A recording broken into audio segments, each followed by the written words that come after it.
Hello everyone, and welcome back to the channel. We go behind the scenes to see how Little Caesars pizzas are made, as well as an insight into the special techniques the company uses to produce this delicious food.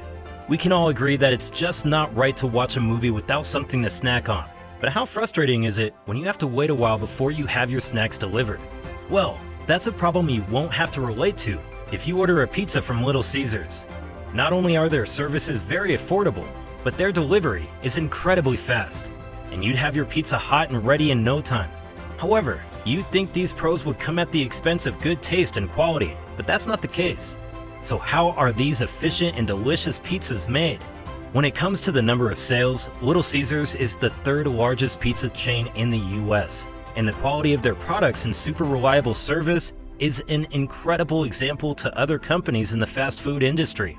The company is originally from Detroit, but now, its pizza restaurants are available in other countries, in Asia, Europe, the Caribbean, the Middle East, and several other places. Since its establishment in the late 1950s, the company has stuck to the same fundamental recipe for its pizzas. However, it has been improved over the years by adding new specials.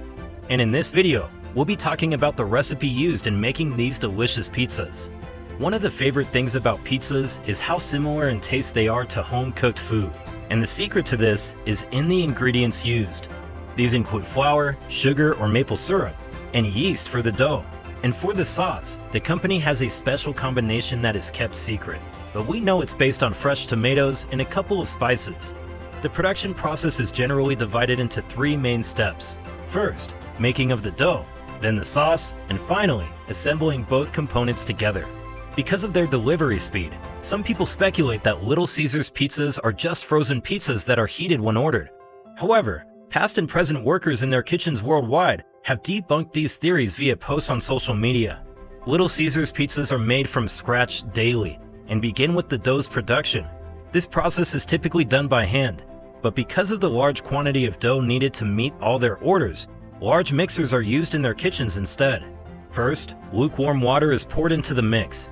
But the temperature is checked first, because any temperature higher than what's required would kill the yeast, reducing the level to which the dough would rise. After confirming that the temperature is just right, the dry yeast is added, and the required amount of sugar is also added. At this point, the mixer is set to a low speed, nothing vigorous just yet, and after a while, the mixture gets bubbly, which signifies the activity of the yeast. If there are no bubbles, this mixture is discarded, and the entire process is started all over. However, if the yeast is active, flour and the star of the show finally join the party. The flour is added continuously, fast at the beginning and slowly toward the end. The mixer is set to a high speed, and a kitchen worker observes the entire process. The mixing is allowed to continue until a shaggy dough ball is formed, and when it's so firm it can't hold any more ingredients, no more flour is added. When the mixing is over, each batch is kneaded and stored in the refrigerator until needed. This storage could take a few days, and in that time, the dough balls are softened, and the environment allows them to rise thanks to yeast. The longer they are kept inside the refrigerator, the more flavorful they become, so they are typically stored for about 3 days. Next, the dough needed for each day is taken out of a batch made a few days prior, and while the dough is being kneaded and prepared, it's time to make the tomato sauce. For regular Little Caesars, finely chopped garlic cloves and chili flakes are sautéed in a pan for a few minutes before freshly bagged tomato puree is added. Other seasonings like salt, sugar, and some Italian herbs and spices are also added. However, the mixture is not heated for longer than a few seconds, since it'll still cook when the pizza is baked. Next, it's time for the pizza to be assembled.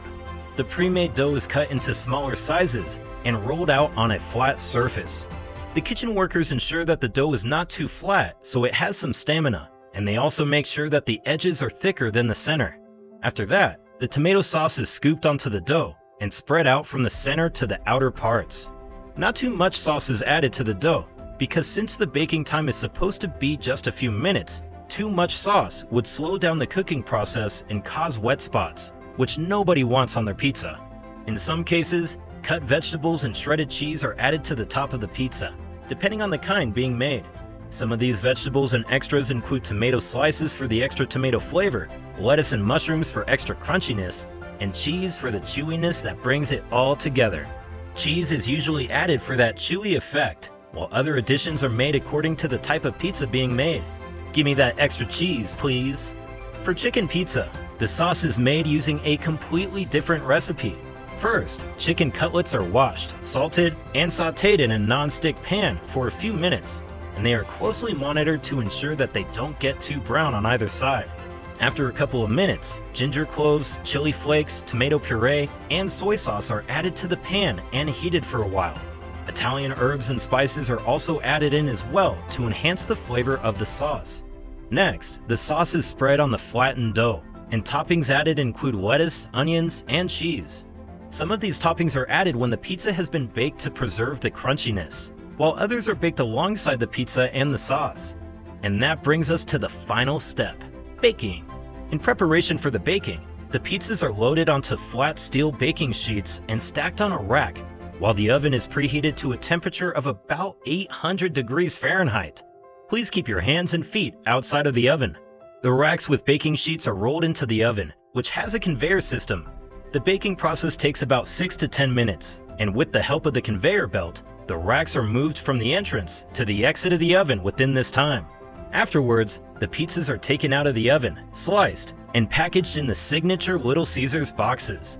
From there, the hot packaged pizzas are either handed over to customers waiting in the restaurant or kept inside large coolers where they sit for a few minutes before they are delivered to your doorstep, just when you're about to start that movie or hang out with your friends.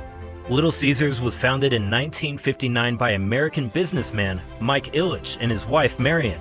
Since its inception, the company has stayed true to its most fundamental qualities, speed and affordability, making it one of the highest purchased pizza chains in the country. There is a phrase on their logo, "Pizza Pizza," which implies that you can buy 2 standard Little Caesars pizzas for the same price as one pizza sold by other companies.